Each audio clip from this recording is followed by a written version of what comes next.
All right, guys, welcome to episode of the Hoppy Craftsmen. I am Chris. And I'm participating in lowbrow leisure activities. That statement will probably make more sense later in the show, but we do that. I started trying to start off confusing. That's the best way to. It hooks most people. Yeah. Right from the beginning, they're like, the hell's that idiot talking about? Stay tuned. Yeah, right. A lot to that, but kind of going with the local. Well, actually, you know what? First of all, what are we drinking? Dad? We're drinking some beers. We're drinking some kind of like Beavis and what do you call it? Like Beavis and Butthead style artwork. Mike Judge artwork. It's totally Mike Judge artwork. Every time I see it, I'm always like, this is the Beavis and Butthead of the beer world. Yeah. So we're drinking Who Farted that we are getting an influx of now in this state, right? Yeah, we're getting a ton of it. This is thanks for letting us play tonight. Double dry hop pale ale. Does it say what the hops are? It doesn't say on the can anywhere. Yes, Galaxy hops. It's like the middle of the paragraph. I'm not going to read this can because... Yeah, too long didn't read. Yeah, too long didn't read. No, there it is. Yeah, Galaxy. I don't know. I like it. That was pretty good. I mean, I would say that's blowing my socks off, but it's definitely... No, it's solid. Yeah, I mean... It's definitely a solid IPA. I like it. I'm hoping we get some more other stuff in. Where'd you get these ones from? This was from Wandering Tortoise. Of course. Yeah. Where else would you get beer from? That's what you do. Go to Wandering Tortoise, get this beer, and then I was hoping to get the Pure Project stuff they release on Friday. Mm-hmm. So I went there at like the afternoon when they opened. Nothing. Got nothing in there. And we're like, hey, any idea when it's going to be in? And he's like, later today, maybe tonight. I don't know. I was like, okay. Left. I went and got lunch. Time we got back to the office, checked Instagram again. Yeah, it showed up. And it was gone? Yeah, well, I didn't even go back. I didn't even try it. It came up on Instagram. I was already back at work, and I was like, that's not happening. Not going back there. Yeah, so. It's funny when you like they're trying to anticipate when it's going to be here, which is better than like, hey, it's coming, but it's like... Yeah, that's the problem. Is like I was thinking about it. I was like, well, if I would have known it was going to come later, I would have took a later lunch. But it would have been fucked either. I mean, either way, I would have been screwed, right? Because if I took a later, I took the lunch first and then went, it was just ridiculous. There's no way I was going to know when it's going to come in. Because I was like, oh, I'll just take a later lunch. I was like, well, it would have came in earlier at noon when they opened, and I would have been screwed anyways. So, I don't know. But it seemed multiple people had it, so you wonder. Yeah, so I mean, how the distribution on that works. It always seems like Wandering's getting stuff first, and then it slowly goes to everybody else. Yes. So it's like one or two rounds of they're the only people that have it exclusively, and then all of a sudden everybody else gets it. So yeah, because this is technically second round for Pure Project, right? Because they had the Zestier and the Zestier and the Milkshake. Milkshake, yeah. It's either second or third. A lot of Bottle Logic stuff too. No, I haven't really seen a whole lot of Bottle Logic anywhere else though. I think Ground Control's gotten Bottle Logic. Right. Okay. Yes, I take that back. I'm a liar. Yeah. They come here for the truth, Chris. I forget that Ground Control exists sometimes. Like, I like Ground Control, and Ian's a cool dude, and they got some great stuff. It's so far on the other side of the country that I just don't even know. I just forget. It's not on the radar. Yeah, you're like, Ground Control has Bottle Logic. Well, it's right down the street from Bottle Logic, so of course they do. Yeah, them right next to 8-Bit. Yeah, they're Bottle Logic beers. So exactly. What are you gonna do? But yeah, so luckily there was, like you said, it was at somewhere else. I think Casual Pint. So my buddy, I think Casual Pint had it. Divided Vine had it. Like there was no shortage of places that got their hands on it. But then you don't really necessarily get the information of how much they got. So was it a case? Was it 2 cases? It looked like the Wandering Tours actually got a pretty decent amount. It looked like it was actually a couple. I think it was like 8 cases of each one. I think it was pretty crazy looking because it was like. The Julius was it Romeo and Julius, and then that one went quick, right? Yeah. So maybe they didn't get a lot of that because I think that was the one in the orange can, right? Yeah, I didn't see a lot of places have that. And there was another one that was like something on the Beast. I can't remember what that one was. It was a black can one. No, I just saw the Pure Project Merc Beast or something like that. I don't remember. Offhand, I don't remember. And then the other one's the Mercmobile, which is cool. If you haven't know what that is, it's basically the outside of the can is the Scooby Doo Mystery Machine. Yeah, it's the paint scheme and font of the Mystery Machine. Yeah, which it's funny. Like they at some point, I feel like everybody's just flirting with C&Ds all over the place, which makes. Did you see the Haagen-Dazs ripoff can? Yeah, I saw that. That one's blatantly Haagen-Dazs. That was pretty tough. And then that was somebody else made another Grand Theft Auto. Yeah, I saw the same font and everything. I think it was 8-Bit. The 8-Bit from California. 8-Bit Brewing, yeah. Or brewing company, I don't know. Yeah, the other 8-Bit, the one that's not here. Yeah. They made It was like Grand Theft Mango or something. And I mean, talking to 12 West about theirs, that's like one of the only ones they actually got a CD on was that for that one. Yeah, which is funny because a game based on crime and theft, stealing and theft and murder, and they're sending C&Ds to people. You're like, God, they are ruthless. Yeah, awesome. But man, what are you gonna do? So I guess we'll probably get into local news for a little bit here. Yeah, there's some things going around. A little bit, something, some things happening. The biggest one that I our outline I wrote here was that McFate turned back to Fate Brewing. The fate of McFate. Yeah. So people who don't know the story, I was going to give a little recap. Yeah, a little recap because it's been a few years. So back in the infancy of craft brewery, when everybody was a handshake and a smile, there were two breweries named Fate. One was in Colorado, one was here, and I don't think either of them had high hopes for distribution or expansion. Yeah. So they're like, we're in Colorado, you're in Arizona. Should be fine. We're not going to overlap. So we'll just kind of a gentleman's agreement to both use the name. Well, somebody got a little too big for their britches, and the Fate in Colorado decided to file a trademark on Fate, even though the Arizona Fate was first. So they got the trademark rights. They, I think, still tried to deal to be able to use it. Right. And Colorado said no. So then at that time, Fate was going to open up a second location, and they started rebranding to McFate. Because the story goes, I think the owner, Steve McFate, that's his name. Right. He dropped the Mc off his Fate because he didn't want people to think it was an Irish pub, I think, or like an Irish bar. He just wanted to be a craft brewery. So they switched to McFate, and there's kind of like he had the support. I mean, I've never met anybody who has had anything bad to say about Steve. No, like everybody loves him. So when they changed to McFate, a lot of the local places put the MC in front of their brewery. Like there was McHuss, and like they did full blown logos and stuff. And but come to find out that expansion for the Colorado Fate, they had to file for bankruptcy. Yeah, oddly enough, they couldn't make it. So that was like last November, I think, the 2018, November 2018. The bankruptcy news came out a while ago, but now McFate is rebranding, oddly enough, as they get prepared to open a third location to go back to Fate. Right, which is, they're going to be back to Fate. So it's funny. So like I remember at the time, I think it was like the second anniversary party, and it was actually at the Scottsdale location for Fate at the time. And we went there, and God, had a nice glass. It said Fate on it. I was super excited. I was like, oh, nice, got an anniversary glass from them. Then the whole shit where they had to change their name kind of happened. And I was like, oh, well, now I kind of have a rare glass, I guess. It says it's Fate, but it's Arizona, and there's no really Fate Arizona. It's, I was like, that's kind of cool. And now that's switching back. I'm like, oh, fuck, I don't have a rare glass anymore. This is like, that's funny.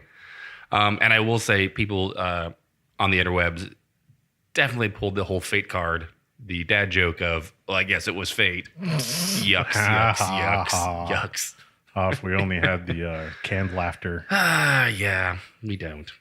But yeah, I remember I went to the like rebranding party where they were trying to get rid of all the old merchandise. Yeah. So I got like the last Fate Tiku. I got the first two McFate branded glasswares from Steve. Oh, I have a Kmart Milk Stout Fate. Oh, right. Yeah, the little squealer. I have one of the stainless steel growlers. I had Steve sign it that night. Oh, nice. So that sits on the shelf. But the other part of that is Steve's out. Right. That's the second part. Steve is, and so he actually put up like this blurb, like kind of like saying, hey, what happened with the whole like the Back to Fate thing. But then he also put at the bottom of it, he was like, there's more news, and he kind of like listed, said what he was going to say, that he's leaving and that he. That was odd, by the way. Yeah, it was really weird, and it was. I don't know. I saw it, and then people on social media, like different brewery owners and the people who follow, started saying stuff like they were making replies to him leaving. That it was really sad to see him go, and they always support him, all this stuff. And it was like, well, he's just stepping down, so like he's gonna do something else. So why would you guys feel bad for him or something? Yeah, it was almost like he died. Yeah, in some it was instances. like Well, then I go on to other Facebook groups and stuff, and people are saying that it wasn't voluntary, that he was actually kind of forced out. Well, see, the original story, that's the rumor, I should say. It's a rumor at this point. Nothing's confirmed. And I don't think any of that's new, because when they opened up that second location, and if you've been to either location, they are vastly different in the atmosphere. Yes. Yeah, I mean, completely. The North one is super chill, relaxed, very, very intimate. They only have wood-fired pizzas, which are freaking delicious. But that's it. It's not huge, it's not flashy, it's not fancy. And then the Scottsdale location is the exact opposite. It's ginormous. There's metal, and there's giant windows and patios. And sometimes you walk in there and see more mixed drinks and beer. Full bar. Like, it's really odd. So it's like a very weird combination between the two. Like, we even know they were actually the same place without the name. Right? Yeah. So the rumor back then was that he was kind of already put on the outer tier of the old management, because I think it was a separate management group running the new location. Okay. And eventually they got brought in to do the North location too. So like you said, they only had wood-fired pizzas. Well, they brought in some menu items from the other one, and it was from what I heard, it was like a management group that like came from like Charleston's, that chain restaurant, or something like that. So weird. Okay. I mean, at that point, I think every bartender there had been there like almost the lifespan of Fate at the time. Okay. And they all left. Like, it was a big coup the first time around. Yeah, they just didn't like the management. So from what I heard, and there's no confirmation to it, is Steve was kind of, I guess, bought out, pushed out, not completely. So I don't know how much more he had to go in this step. But well, they also, somebody mentioned in there that he also didn't have a non-compete too. So like I said, some of the things that people were saying, it was stuff that was, I mean, they could just make it up completely, but what they were, it seemed like they knew more than what they were like. Yeah. They had a better inside scoop on it. So again, rumors, nothing's confirmed, but yeah, it seems like he was kind of forced out. Yeah, I think I saw that too. And with a no non-compete, so maybe he'll be doing something else here in the near future. I saw somebody chime in too that says non-competes don't hold up in Arizona. Right, in Arizona, you can't deny people the right to work. Right. So yep. So we'll see how that goes. Either way, but it would be interesting to see if he stays away from beer in general. For you actually like, because I know he does like a bicycle shop thing too, and his mother ventures he's into. So maybe he just wants to retire. Like, right, that was my thought, because when he said all those other things, I was like, oh man, it seems like he was a busy dude, and he's wanting some R&R. Yeah, go enjoy some time doing stuff. So I don't know. Or maybe he'll invest in a brewery. Right. Could be investing in another brewery. So that's cool. But I mean, it's definitely a weird situation. It's cool that they're back to Fate, even though some people actually like the name McFate better. Yeah, Fate. Yeah, it was weird. It's kind of like, yeah, I liked how they should have left the North McFate and changed the South and the new location to Fate. Yeah, and then it could have been, because they had a different logo at the North. They had it was a round, whereas the traditional one is kind of like a badge. Yeah. I think it was, and it's Tap and Barrel versus McFate Brewing. Okay. So they were McFate Tap and Barrel and McFate Brewing. Gotcha. They were kind of branded differently. Yeah, it makes sense to kind of do it. Kind of like you have Richardson's and Dick's Hideaway kind of thing. They're still the same parent company, but they're different things. Hardee's, Carl's Jr. Yeah. For you Canadians. We only had Hardee's in Michigan. We didn't have. Well, you're practically Canadian. Yeah, so, I mean, that's true, I guess. This is on, was it Mouth by Southwest, that the Tempe location should be open in May. So coming up here pretty soon, since this is the end of April. And it's going to be on Southern, just east of Mill. I hate Mill Avenue. Yeah, it's on Southern, though. East of Mill Avenue, so it's not on Mill. It's far enough away. Yeah, it's far enough away. It's definitely far enough away. So it's kind of like how Goldwater is on the edge of Old Town Scottsdale. It's far enough away from Old Town where you kind of still want to go down there. Right. Yep. So just dip my toe in it. I can see Old Town, and those people need to stay down there.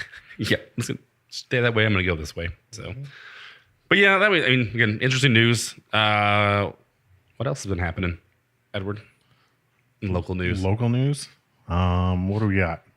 Well, funny we're talking about McFate because Tony, who was like bartender day one at Fate, is opening up the Sleepy Whale. Okay. And that's going to happen the first week of May. Right. I think we have a hard date there. Finally. Yeah. No, they were doing some stuff with, they had to get some approvals, final approvals and stuff with all the things that were going on. Super excited for that. It's awesome for those guys to be doing that. The one thing, though, that kind of was weird to me is that they kind of anticipated it opening up sooner, I think. That didn't work out. I think the original shot was the end of March. That was like an early estimate. Right. But they posted a bunch of pictures of, hey, this is all the beer we've gotten from our buddies for our opening party. And it was kegs and stuff. That's cool. But it was also cans and some Plovita cans. And so we were like, where there's going. Those are just dying in the can right now. Like, where's Nate when you need them? Yeah. It is like livid. It's like, dude, even if it's just in your guys' cold storage, you are literally sitting on, at this week, 3-week-old cans of Plovita that you could have sent to Wandering Tortoise or to Hops on Birch. Yeah. So maybe they did. Who knows? Which I thought they were going to change the name of that too. Yeah, I thought they would change it to something more along the lines Sneaky of Squirrel or something. Wait, that's already taken. Yeah, but you know what I'm saying? Like some kind of verb, animal, adjective. Yes. Something like that. Do we know what kind of animals live in Flagstaff? Party animals. Yes. Absolutely. It's a bunch of party animals up there. Snowbirds. Maybe it's a snowbird. Maybe it's a something with an owl, maybe. The traveling snowbird. We'll talk to Justin. We'll figure something out. We'll get it. We'll brand it for him. I'm sure he doesn't get bombarded with names at all. Nope. But we got food news. Do we do food news? We eat food. We do eat drink food. beer. Yeah. Speaking of food and pizza and places are losing food and gaining food. Yeah. Well, everybody seems like they're gaining just pizza. Yeah. That's the weird part of this. It's like everybody's getting pizza in their place because it's the easiest thing to go to, I guess. I don't know. It's just weird.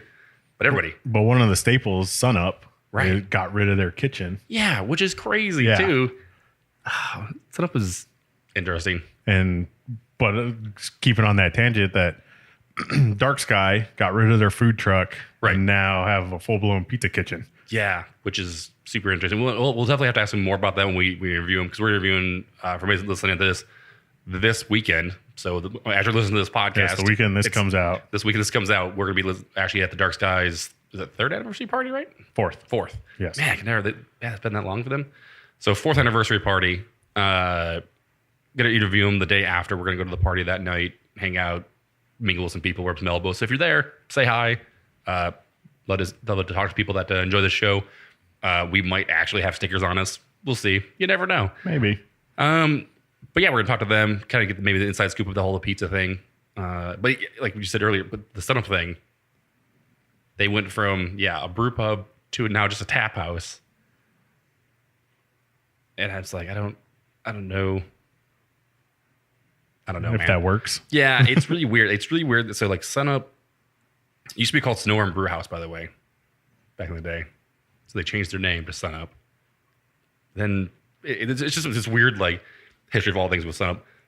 That being also said, I also believe that Sunup is also not part of the guild, Arizona Craft Brewers Guild. Really? Yeah. I did not know that. Yeah, as far as I know, they're not. They also have, it's just like there's all these weird things that are happening. Like they're doing, none of this seems like there's a very good outlook for them. Yeah, well, because they were that, like Uncle Bear's was the same way, right? They were like a pub style restaurant, and then they decided, hey, look, there's this craft beer thing. Yeah. Let's work into that. No, Sonoran Brew House they brewed their own beer too. Oh, did they have their own beer? Yep, they brewed beer for a while. It was, and then it was like, I think this, this article basically says 2001 they were Sunup or Sonoran Brewing before they basically expanded, adding more production, a 15-barrel system. So, it's, I don't know. Again, hopefully it's not a precursor for things to come from Sunup, but it does not bode well. I mean, I guess if you're doing it because you just want to focus on beer and make good beer and expand your production of beer out, that's one thing. But if it's because you're trying to cut costs and not spend so much money so you don't go belly up, that's a whole nother. And we can only speculate to why they're doing it. Yeah, so you question the motivation because that plays out. Because we've mentioned it before, like you can't shortchange the combination. No. You can't say we can survive solely on our beer or solely on our food. Right. What if the one is essential to the other? Which I've only been to Sun Up a handful of times, and I've probably eaten there less than I've drank there. Yeah. But I don't think the food was bad, but no, we enjoyed it. But it was a small place, so yeah, it's segmented too, because they have a new area and then the old area, and you can walk across between the two, and it was interesting. Their food was pretty decent. I mean, I really enjoyed it, so it's kind of bummed to see that go. But again, I just hope it's not because of bad things. I hope it's because they just want to focus on beer and getting production. I mean, I know the that White Russian they made, the Imperial White Russian like milk stout or whatever, it was really good. They put it in cans, so maybe they're just trying to focus more on doing stuff like that. Get some more cans in more places around the valley. And yeah, because they recently they rebranded their cans and right, a lot of artwork in those. Updated that, so yeah, so we'll see. So it's something to keep an eye out, I guess. Because like we talked about, and Dark Sky flat out said, like, we're not food people. No. But the pizza that they brought in is technically it's a second location for Pizza Cletta. Which makes sense too. I mean, and that's like what Cider Core is doing too, right? Cider Core is doing the same thing. Their team with somebody that already does pizza. And so it's like, it makes sense. Let them do their thing. Somebody's good at their thing, let them do it, and then just offer it at your place. Yeah, why not? Yeah, it makes more sense to do that. Because like you said, they're not food people. They're not going to sit there and make food. Yeah. They're not going to make decisions based on food. They're going to make it based on beer. So yeah. So yeah, again, it's interesting that everybody's just doing pizza. Speaking of which, Craft 64 also is putting a new location in downtown Chandler. Yeah, downtown Chandler's they want their people back. So that's what we were talking about earlier, is that it's funny how like downtown Chandler used to be like it was the spot for a long time, because it was like Santan was down there. So like when that hit, that started bringing a lot of people more downtown.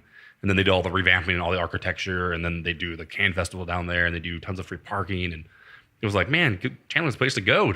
And then Gilbert all of a sudden out of nowhere decided that they're just had enough, and it just exploded with everything they're doing downtown Gilbert now. And now downtown Chandler evidently feels like it's coming back because they got tired of everybody going to Gilbert, so right, they trying to put on more events. Like you said, they even revamped City Hall. Like right. Well, they did the there's like it's like a studio movie grill type of thing. Like I think it's called Flicks. Yeah. So it's like Alamo Draft House. Right. So they have beer and food and all that fun stuff there, which is really cool. Which that's a weird story too, because if you go on that website, they have brewers listed, but not for every location.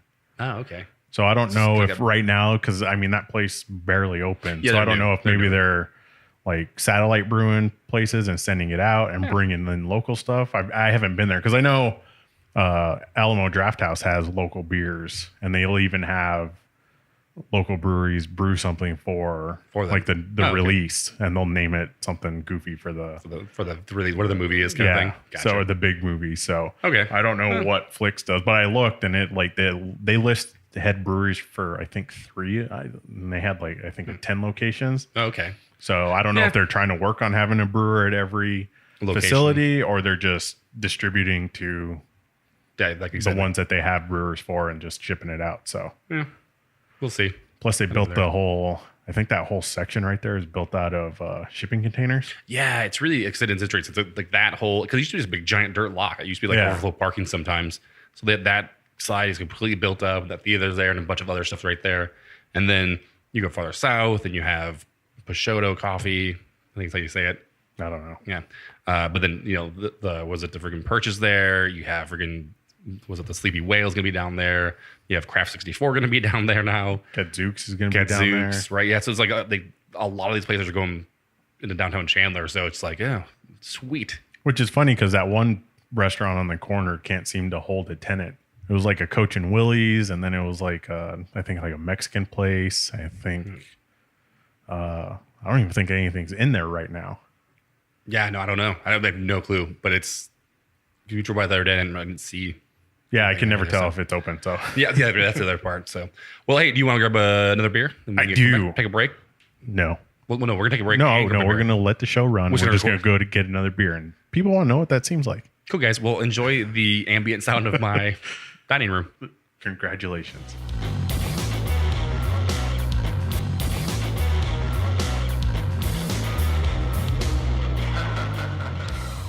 Welcome back, everybody. Chris ran to Total Wine and stocked up on craft beer. No, these are leftovers from a 4-year-old's birthday party that that people didn't drink IPAs and bought especially for me. Wow. So Look at you. I took them home with me. You're fancy. Yeah. I was like, thank you. That's super nice of them.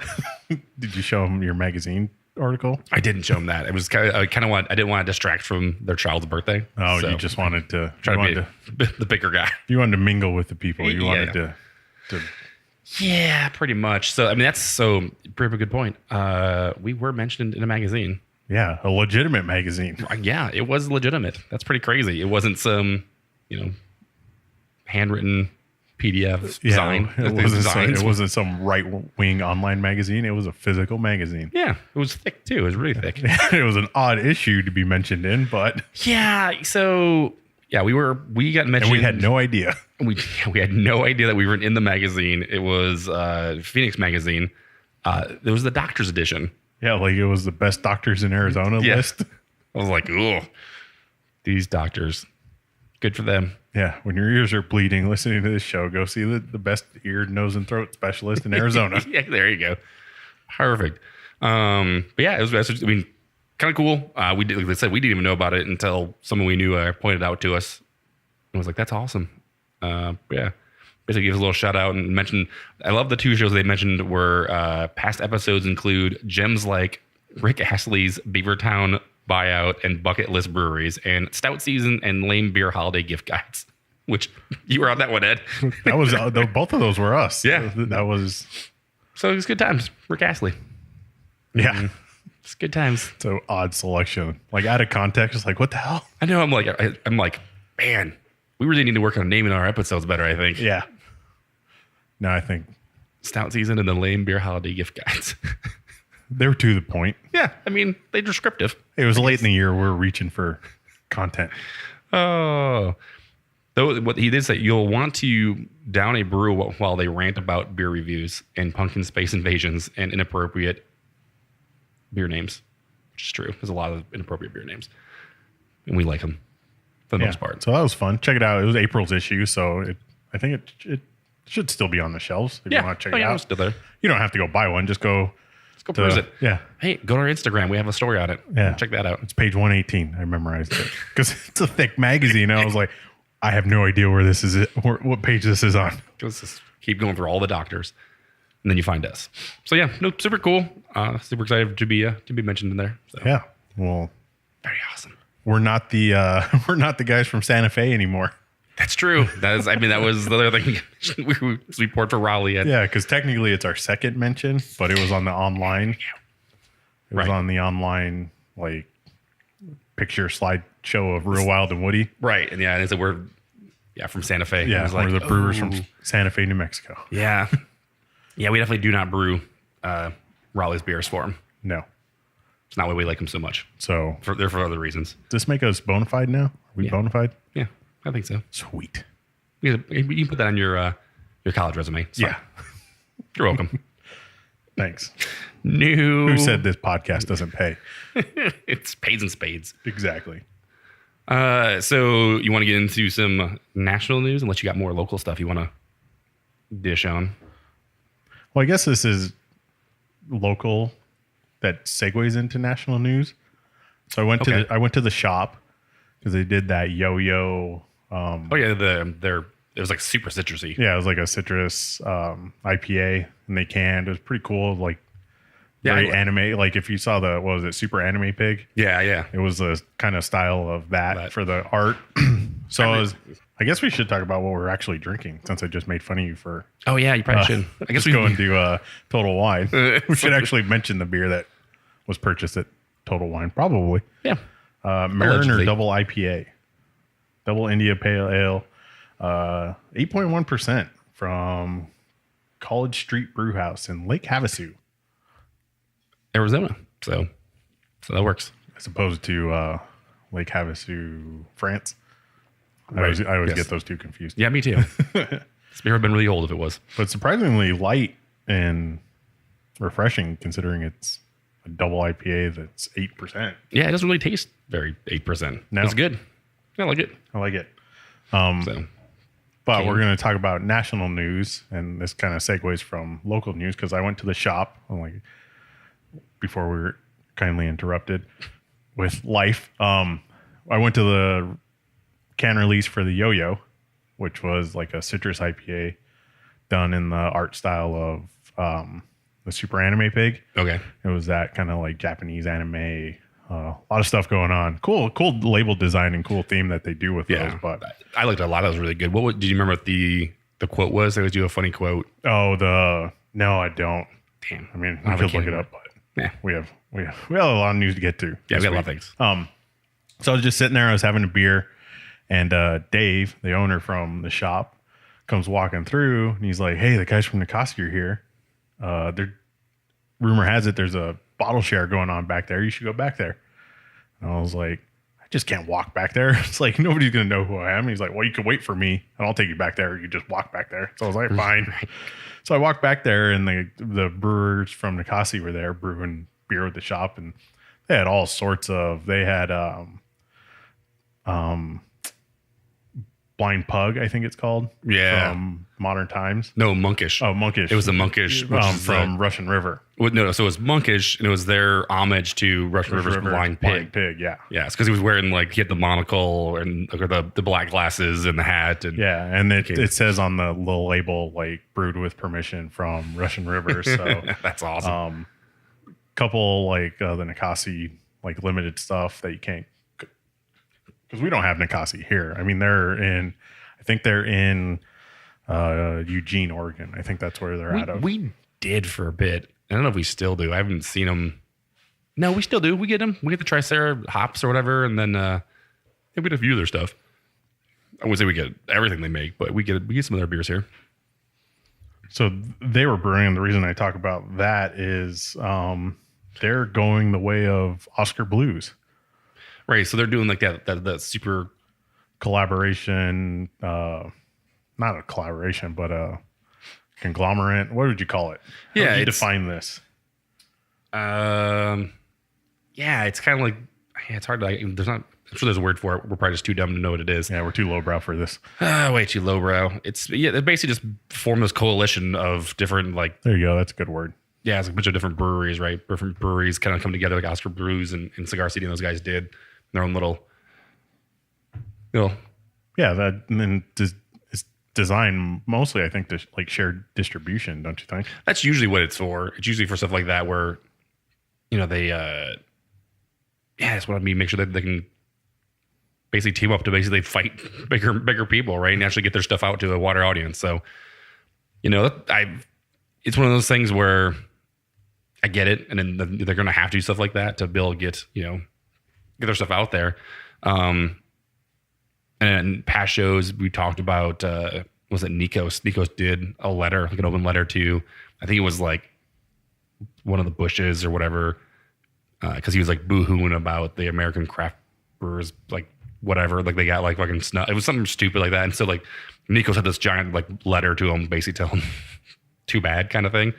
You look at the show notes, I actually link one of the episodes we talked about it, and there's actually, I mean, if you just actually search his name, but my whole point is that if you read that, that this dude is all about like not selling out and not becoming big beer. And so, my whole point, I would assume that this isn't a move towards becoming more like big beer. It's just just like a strategic way to do what they're currently doing. You know what I'm saying? Yeah. Well, I mean, it kind of goes back to what we're talking about with food and beer. Like maybe somebody does distribution better than they do. Right. And they want nothing to do with it from going from the ground up. So like, hey, you do this, we want to do it too.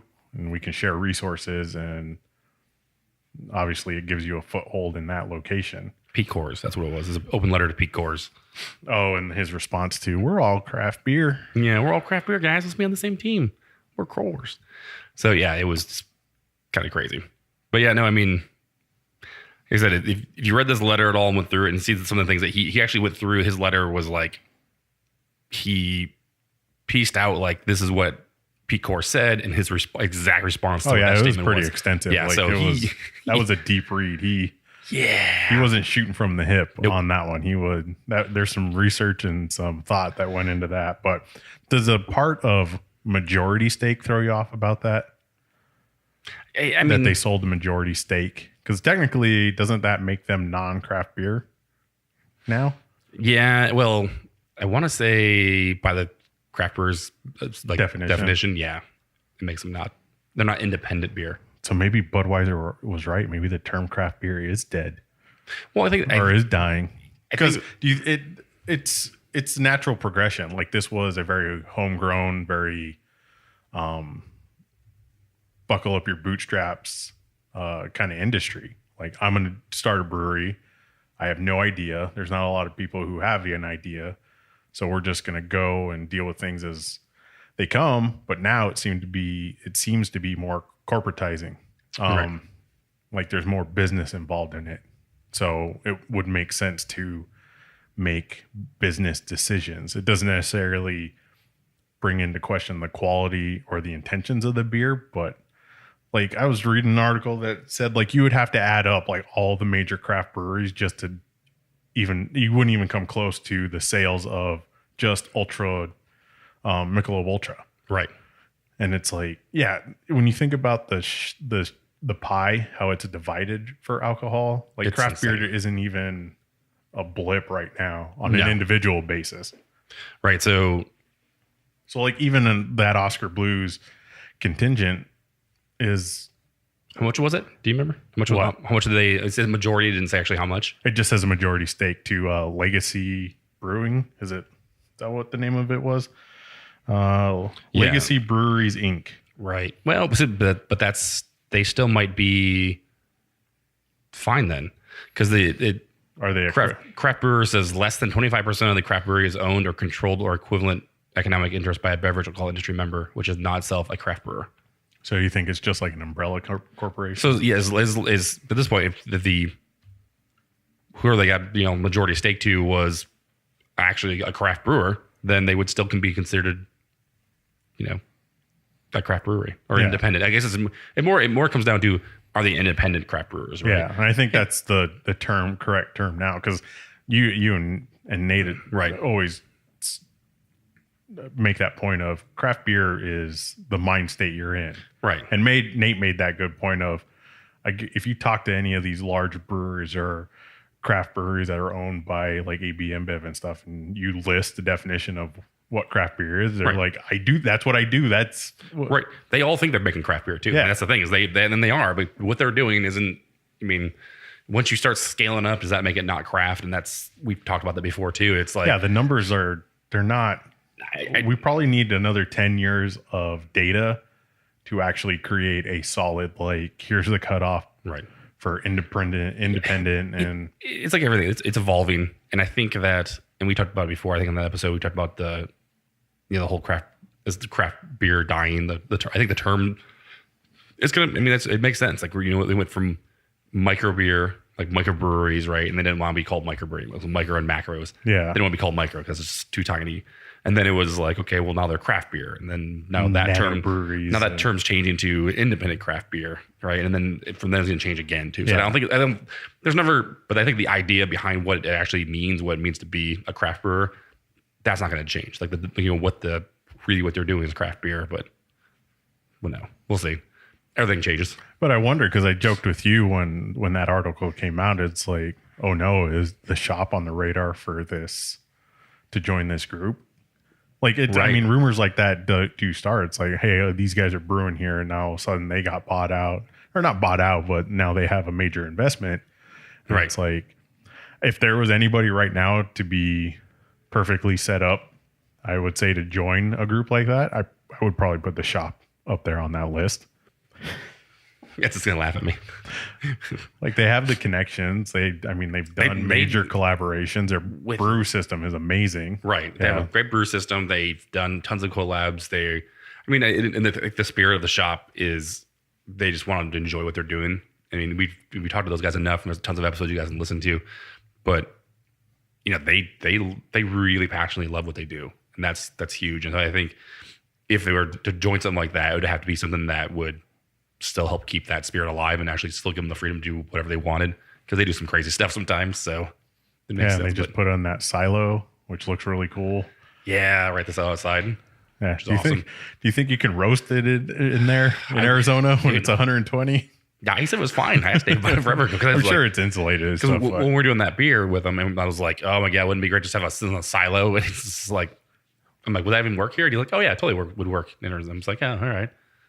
But I was like, I was thinking the same thing. It would just become like friggin' just bake. Just like it's like, yay, it's a big giant mass of just friggin' grain outside. I don't know. It's it would have been really nice to have that when we were making our beer, I guess. Instead of having to dump 50-pound bags into the mill by hand, and lots of them.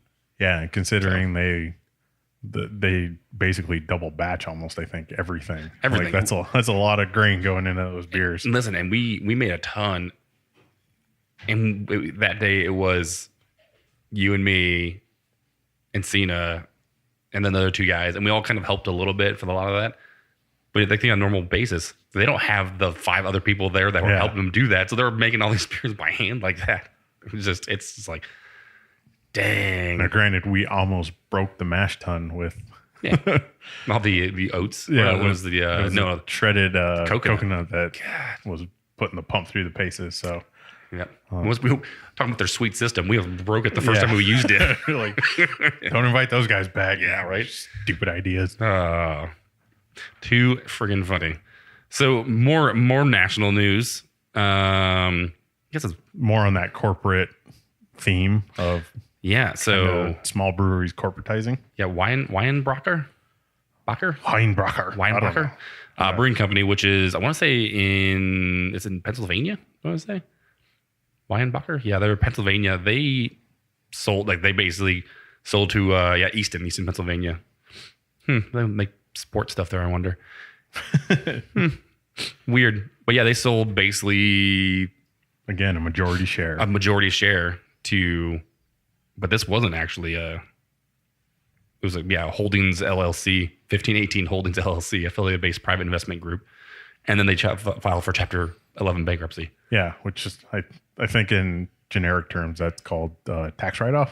Well, I think it's so they could basically reorganize and get their debt in line. Basically gives them time to actually pay their debt off instead of occurring like crazy. So yeah, that one I'm not so sure. Yeah, have you ever had their beers at all? Have you had any of the beers? I haven't either. I saw some people were really upset by it, and I was just like, I don't think I've ever had any of their beer. No, but it seems like this one is definitely for the negative. Yeah. Not like, hey, let's pull our resources. Like, hey, we need resources. Yeah, so it's and this one gives a number to 55%.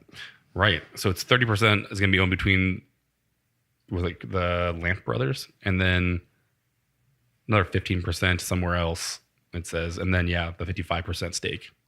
Yeah, the 15% to shareholders and 30% with Weyerbacher. Yeah. So we'll see. But 30%. Yeah, they were talking about 30%. It's crazy. So cool. We'll see. They have $2.1 million in bank debt and a ton outstanding accounts payable still. So that is tough. It says some of it is because of a 2014 expansion project that cost $2 million. Yeah, it seems that expansion is really biting people in the ass. Mm-hmm. Speaking of who it bit in the ass, Stone got bit in the ass by expansion. I was going to say, that's another, Stone, man. Stone. So that came out of nowhere for most people. Right. I didn't hear anything bad about it not doing well, or I didn't see any stores about it at least. So either they were doing really good PR and smacking that down. But the acknowledgement seemed to kind of tail off in social media and stuff. Like they started mentioning that Berlin facility less and less. Right. And then all of a sudden it's like, hey, we sold it, by the way. FYI. And I don't know if people are more upset that they sold it or who they sold it to. Right. Because they sold it to Brewdog, and people are very black and white on Brewdog. There's no people. It doesn't seem there's a lot of people that are like, Brewdog, give or take. They're like, no, fuck them, or no, they're cool. I'll go stay at their hotel or whatever the hell they got going on. Yeah, they shower, fridge, beer. Well, like there was the whole thing with like Brewdog being like, these punks of the industry, and then they were like super radical, weren't they? Like, and then they kind of did some things that weren't so punkish. I can't remember right offhand anymore. But like it was like this. Yeah, there were definitely some dislike for BrewDog there, which whatever. We'll get. Well, yeah, a lot of people are like calling him out on that about like being independent, and I know the Beer Research Institute, all their stuff says like fiercely independent. BrewDog has something similar, like right. Oh, we're so independent, and then a lot of people immediately call out. It's like, yeah, where'd you get all your money from? And where's your monetary structure at? Like, you're not as independent as you claim to be. Yeah. So I don't know. I mean, it's kind of bummed. I mean, I know. So I bought some of those, the big giant. They're not magnums per se, but they're pretty giant bottles from friggin' from the Stone Berlin. Helped to kind of the GoFundMe thing for that. So, you know, in the back of my mind was like, man, it'd be kind of cool to go see Stone Berlin one of these days. Like, actually go check it out. And now I guess I still can do that. It's just not going to be Stone. It's going to be BrewDog. But it's like, yeah, it's kind of sad. I could have waited till after I went to Germany. Yeah, right. Yeah, exactly. Jeez, these guys. What were they thinking? No consideration for the little man. I'll say this. I know from the beginning Stone was trying to bring in more cans and some aluminum. And I know that they were, when that was happening, people were like, that's not a good idea. People don't drink in cans in Germany. But they had a big problem with broken glass everywhere. So I don't know. So, you know, it's one of those things where, I think. Well, in Germany, you can also take your glass back to like the grocery store and cash it in. Nice. Well, you can do that in Michigan too, Ed. It's called South Canada. Yeah. South Canada, you can do it. But yeah, I mean, that's kind of a bummer, but you know, it is what it is. Stone does it's funny. Stone does a lot of like big things and then they fail spectacularly at it. And then they do another big thing somewhere else. So be interesting to see what they do next. Right. Yeah. I mean, this isn't like they, you know, Stone Burn look closed. Now Stone's screwed for life. They're still fine. I mean, they're going to keep going. It's not a big deal for them, I guess, really. And I don't think they're going to be like, who was it? Green Flash. They're not going to close like they consolidate back to like a single entity and sell off Alpine and do all that kind of stuff. I think it's just more of. Oh, you know, that's the other thing. I guess we talked about that in the last show about Ballast Point. Oh, they closed two. Well, did they closed two locations and stopped like a San Francisco opening and. Right. I think there was another one, right? So whoever bought them, I can never remember the friggin' who bought them for $1 billion. Constellation Brands, right? So do you think they're having some buyer's remorse all of a sudden? $1 billion. $1 billion. They're like, ooh, yeah. So we'll see how that goes. Yeah, about that. That made me laugh. I was just like, chicken's coming home to roost, man. That's funny. Yeah, and that's the thing. Like, you know, everybody always claims that nothing's going to change, but I guarantee you there's some unemployed people now who their life has significantly changed. And it's like, they might be following the same recipe, but there's a lot of different. I'll say this. I mean, phones that answer now.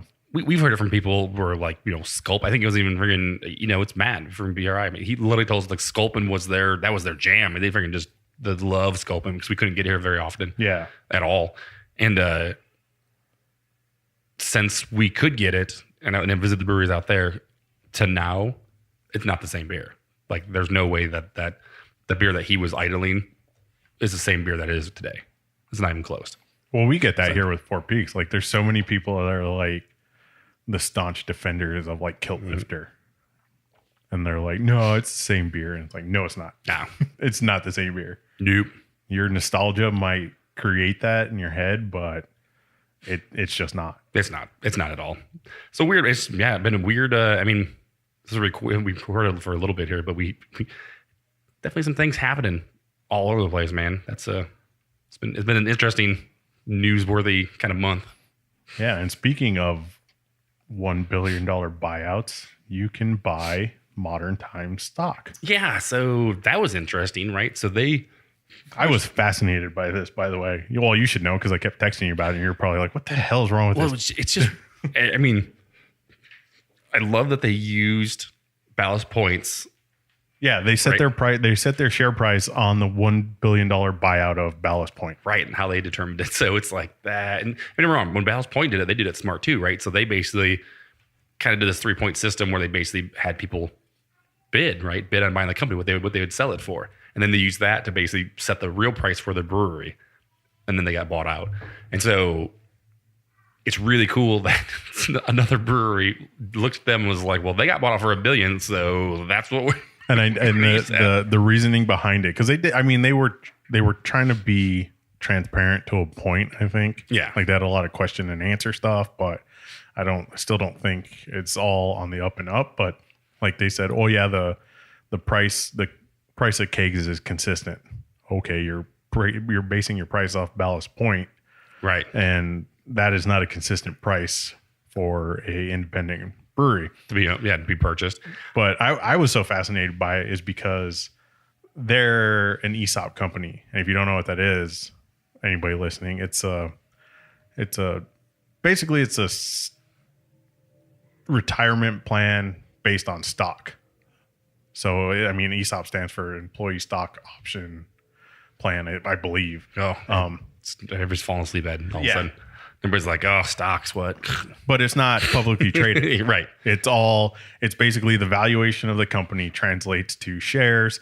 The shares are usually distributed to the employees. It's supposed to be a buy-in. Like, so you create the value and you get rewarded for that value. So does that mean that it was technically employee owned then because of that? Because they own the stocks? Yes. Well, and here, the real reason I was fascinated by it is the company who managed their ESOP is the same company that did our ESOP. I work for an ESOP company. Oh, okay. I work for a company that we are now 100% employee owned. Oh, okay. Oh, so, that's cool. But it was the same setup before. We had a single owner, and she owned 70%, and the company owned 30%, which I think was the same situation for Modern Times. Okay. The management, I don't know if it was just the owner or the family. I think they all together owned 70%, or it was like 50 or something like that. But employees who actually worked there owned 30% of the company. So their goal is, which this was the part that threw me for a loop. Their goal is to be 100% employee owned, which means they want to buy back the other 70%. Yeah, which is crazy. But then you come to find out that the shares that actually went for sale to the public, that was the point. They did a thing where they were offering shares that you could buy and basically share in the employee ownership. Right. Which is kind of crazy. Of Modern Times, which sounds really cool. Like, oh, I'm going to have a certificate that says I own stock in Modern Times, blah, blah, blah. But it comes to find out it was 0.4%. That's all it was of the total value. And all they were, I think with the regulation stuff, they were only allowed to raise $1 million outside of like unsecured, like, financing. Like you'd have to be like a private equity firm to break $1 million. That's crazy, dude. So when you put it and it was, I think it was what, $234 a share. Yeah. So what they were trying to sell it for. Yeah. So the goal was to raise $1 million. $252. And it was $252 a share. And I think it was capped at like 2,000. Yeah. Which is pretty crazy here. But I think it was 0.04 or 0.4%. 0.4%. Yeah. So that's not a lot of percentage of the company. No, not even close. That's pretty crazy. Cause they valued themselves at 264 million. Sorry. And then, they won 1 million via WeFunder. But if you look at the fine print on that, the 200, that's their target. Right. So they're not even valued at that. That's what they value themselves at. No, that's what their goal value is. Oh, okay. So it's not even that. So they're basically projecting their value. Right. Saying at some point we're going to be worth this. But the thing with those shares is you don't have I don't believe you have the option of when you sell them. Yeah. So it's not that Modern Times could spike and you could want to sell and be like, hey, I want my money back. And then be like, nope. No. Dude, well, it even says like, so it's funny. Actually. So they, used Constellation Brands' $1 billion purchase of the larger Ballast Point Brewing Company in 2015. Since taking 2 impairment charges on the Ballast Point trademarks of about $2 million. So they basically they overpaid for it and that they basically have lost $2 million Ballast Point. Yeah, which that kind of makes you question the valuation too, because like the news of Ballast Point closing, those came out like the same week or maybe a week later. Yeah, so you're like, well, how you can use that if they've already paid for it? So it's hard to trust that figure. What's minus 2 breweries out of $1 billion? Are we down to like 750 million? Like what are we talking now? What's our value? Crazy. But yeah, when you see how low the number actually is, it kind of makes you. And I the last I saw it was at 75% of the like the total 1 million. Yeah, I never saw an update to see if they actually got it or not. Yeah, so there's actually a link to the WeFunder on here or not. I can go check it out.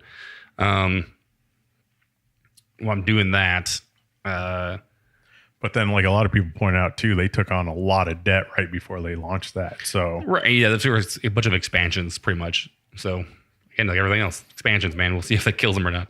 And Arizona was mentioned in there.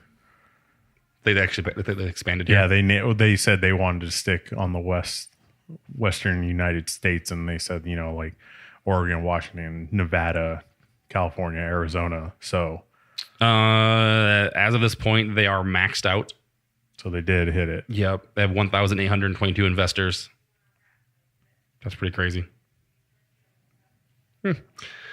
Very cool. Well, we gotta move on a little bit here. Some time.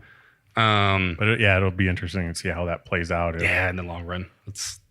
Because in the deep depths of it, I read like it opens a door for like backdoor private equity investment. So they could technically get financial backing and nobody would know about it. That's weird. Yeah. So there's weird like it allows big firms to buy into it without like really.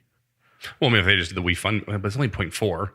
No, this is a separate because this is just kind of like a test. Like they could do it again. Gotcha. And they could do it for bigger amounts. But I was reading something. I don't have the financial understanding, right? But it opens like a loophole for like big private equity firms to kind of like hedge their bet and invest, but without the tag that comes with it of being like, oh, now we sold 25% to this person. So it's not as on the table and transparent. It'll be interesting to see if their expansion turns into contraction or a full stop. Yeah, so. We'll see. So kind of moving things around a little bit, I want to talk about our standout beer of the week. So are they the same? I don't know. What are our standouts? There you go. What is your standout beer of the week? Mine was, I went down to the Divided Vine because they have a pretty good wine selection. And sometimes my wife doesn't want to drink as much beer as I do. Surprised. What? That's weird. Crazy. I don't know how we're married. But so I mean, it's a great place. They have they're one of the few places where their wine selection rivals their beer selection. Yeah, it was pretty crazy with that one time. My standout beer from there was from, and I have to find it because I think it was called Pillow Passion. Pillow Passion? Yes. That does sound familiar. It is. Damn it, I thought I had it. We'll just cut all this out. Thanks, Ed. That's like on the podcast bingo card, right? We'll cut this. Yeah. From Pillow Passion from Mason Ale Works. Yes. That beer was amazing. Which is funny is I was at Arcadia Premium and I was talking to the owner, the guy, I can't remember, Joel, I think his name is, talking to him, and he mentioned that to me. He's like, yeah, if I had tried it yet, and I was like, nope. And he was like, it was good. It was really, really good. I was like, damn it. Yeah, it's a milkshake IPA built with you had it. You brewed with passion fruit. I think the hops are Warrior, Mosaic, Motueka. I got a lot of citrus. It tasted really citrusy to me. Okay. I posted it on Instagram. I said it was the best version of Arizona Dreamsicle that I've ever tasted. Oh, okay. Nice. Because you know how you get like where you go with the lactose. If you're too light, it kind of gets like weird and it's too bitter because there's not enough sweetness to cut through the hops, or if there's too much lactose, then you kind of get like almost like a sour milk kind of flavor out of it, because there's just too much sugar, and like that bitterness and that sweetness just kind of don't mix up to a certain point. Okay. But like this was perfectly balanced. Like this was a milkshake IPA, and like I said, I got more citrus than passion fruit out of it, but it was an amazing beer. Nice. Yeah, definitely remember seeing that and been like, I should try some of that. See if we can get any more of it. Go to Vine Vine, maybe I'll go there and get some more, huh? Yeah. It reminded me a lot of like the stuff that you used to get out of Toolbox. Oh, okay. It was along that line. R.I.P. Yeah. Pour a little this for my homie. Oh, so sad. So my standout beer was the Strata from Pueblo Vita. I was fortunate to get some cans of that when it came up here. That is basically it was just an IPA, New England IPA. Was it this Untapped says it's got Northwest Pale Malt, flaked wheat, and local unmalted wheat, hopped solely with the amazing Strata hop, hence the name. Didn't know much about that. I hadn't had too many beers with Strata just by itself, so I was kind of interested to see what that was. Really good. I mean, it was. Did Tombstone do? I know Tombstone does some single hop stuff.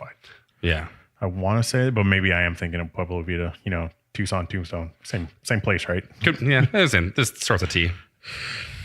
But yeah, I mean, it was good. It's kind of a. And they've done it before, right? The Strata, yeah. They possibly. Maybe I didn't get the first round, but this round was really. I mean, so let's say this: super danky. It's a very dank type of beer. Kind of had that same citrusy, passion fruity kind of flavor to it. Really good though. I really enjoyed that. I was actually mad that I got a 4-pack, so I should have got some more. But what are you gonna do? Next time around. Yeah, and I saw Pueblo Vita and Saywell's designs were at like an art thing. Dude. And they had prints of a few of the can labels. Right. So hopefully they'll make those prints available. I don't know if they were one-offs or it seemed like a... But no, they usually have that kind of stuff at their anniversary party. When they do their anniversary stuff, they usually have like the one year they had the poster with all the prints on it, and they had the t-shirts with the pocket that had the Andromeda, I think it was the purple can with the little... Yeah. That was that, one of the shirts too, so we'll see. Again, he's always killing the artwork. I love watching, like he has got his Instagram. He recently showed the latest one of the beer can labels that has kind of like a time-lapsed animation of how he did it, which is really cool. So yeah, to see it go from thought to finished product is interesting. So very cool. Now just have a pop-up. Yeah, right. Just like a pop-up art show up here in the valley and other stuff. Blow out all those prints. So say this kind of sort of, I guess, the best for last, or I don't know. Oh, this is definitely the best. So this might be. This is our ultimate goal of a cease and desist. This is the first step, I think. So let me pull the email up. So first of all, I would like to say thank you for emailing us. Yes. We get emails from people. It's great. We read them. So please send us emails if you have thoughts or opinions and stuff. The latest email we got though was, and I'm guessing this girl is from the UK, which is awesome. That means we have international recognition now too. But she sent us basically a message letting us know that she was compelled to inform us that the abbreviation we use for the show, which is the HCPC, which is the Hoppy Craftsmen podcast, is a widely used for the Health and Care Professions Council, which is basically the regulatory system for healthcare in the UK. Well, the healthcare professionals. I'm sorry. I mean, so, and again, so, we're not from the UK. We don't know that. That's, it's, second of all, it's initials. So I don't really know. I mean, I can't really change our initials of our show. So I don't know. We can't really do what this lady wants us to do, is not use our initials. So sorry, we're not going to not use our initials, I guess. What do you think this is, the WWF? Yeah, right. I mean, we can't just change our initials. It doesn't work that way. And again, I read this to my wife when we got it, and she just laughed. But the And she said, she was like, I was kind of with this person. And then at the end, they felt the need to kind of jab at us. Yeah, they took a shot. Little. You want me to read the whole thing to put it in the context of, because like even your wife said, like she had me till the last part. Yes. And so I will read it. I felt compelled to inform you that your abbreviation is already widely in use for the Health and Care Professionals Council, the statutory regulator of health and care professionals in the United Kingdom. This council's main purpose is protect the public. That is the believable part. Cool. Here's where the shot comes. Totally get it. So it is incredibly irresponsible for you to use this same abbreviation as a respected counsel for your lowbrow leisure activity. So, we're going against the man. We're going up against the council. The incredibly irresponsible part, I guess, makes me laugh because I don't think it's that irresponsible at all, or irresponsible at all. But okay. A respected counsel. The respected counsel part was like, oh wait, what? Yeah, that's basically saying that we're not respected at all in what we do. And then the lowbrow leisure activity is basically saying what the activity that we like to do, which is drinking beer and talking about beer, is lowbrow and leisurely. Which, yeah, sure. Listen, look this giant like podcasting year around the valley and see how leisurely it is. Yeah, when it's 120 and you're hauling podcast equipment through parking lots, and it's not leisurely. Yeah. But so yes, so we have a new tagline. Yeah, so in proper Hoppy Craftsmen fashion, we'll be embracing that lowbrow leisure activity, and it'll definitely be hashtagged in all our stuff now. Yeah, and we don't have to worry about Brexit, so we'll see how long your council's together. Yeah, we'll see how that goes. But yeah, so sort out your borders first, and then come talk to us. Also, thank you for giving us new ideas for merchandise and stickers and other things.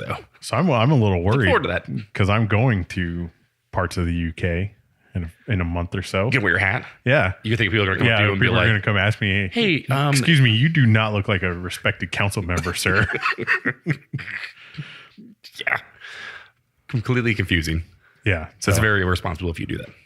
Yeah, but their logo's in lowercase. Ours are uppercase. Oh, well, then we're fine then. Yeah. Yeah, I have no problem with that. Also, our logo's not actually HCPC. That's just our initials. Yeah.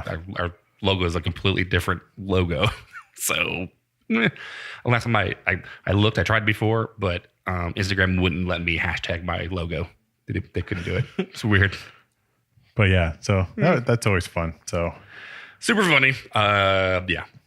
Now, if we really wanted to be ballsy, we'd go to their website and steal their logo and then change it. So I will say this. It is funny to type in hashtag HCPC and then you see a bunch of like hospital workers and then you see a bunch of beer pitchers in the middle of it, which evidently it's something with us and doctors.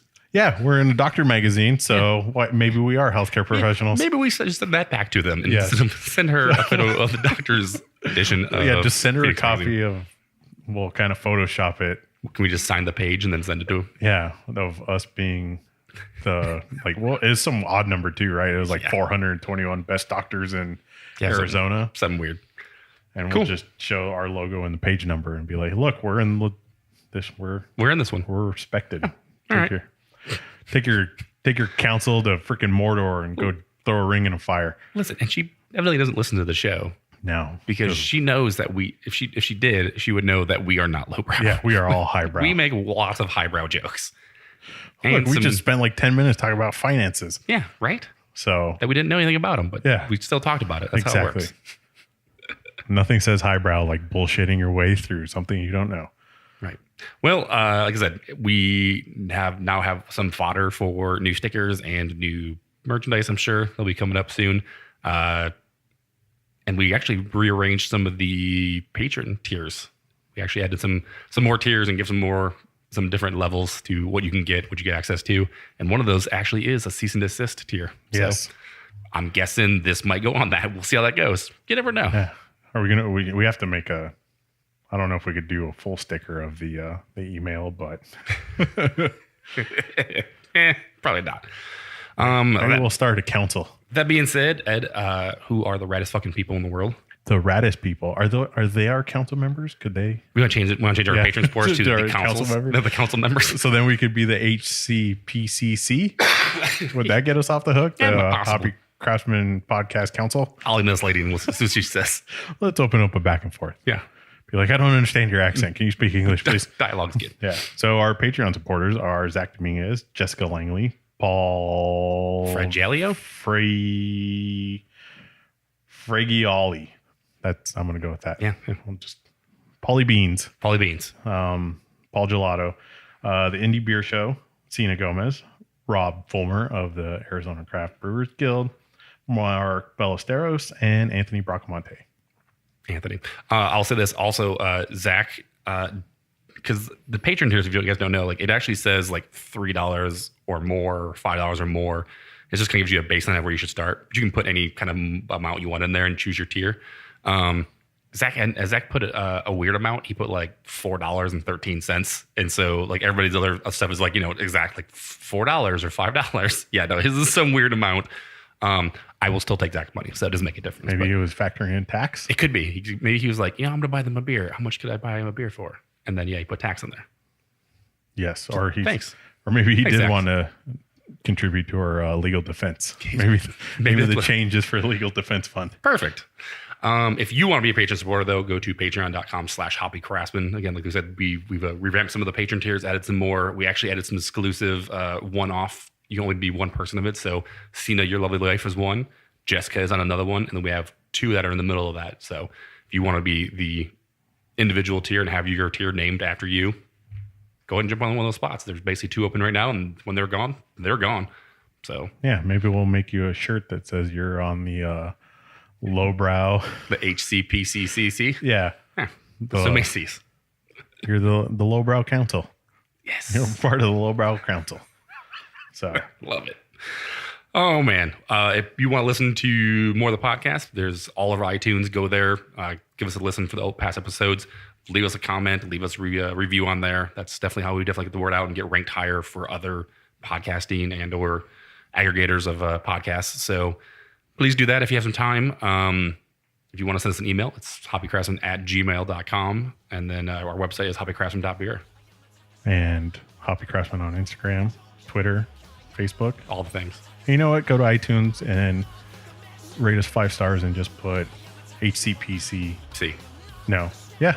HCPCC. Or that you're a fan of lowbrow leisure activities. That's right. We're all big fans of that. All right, guys. Thanks for listening. As always, I'm Chris. I'm Eddie. Drink local, guys. Bye.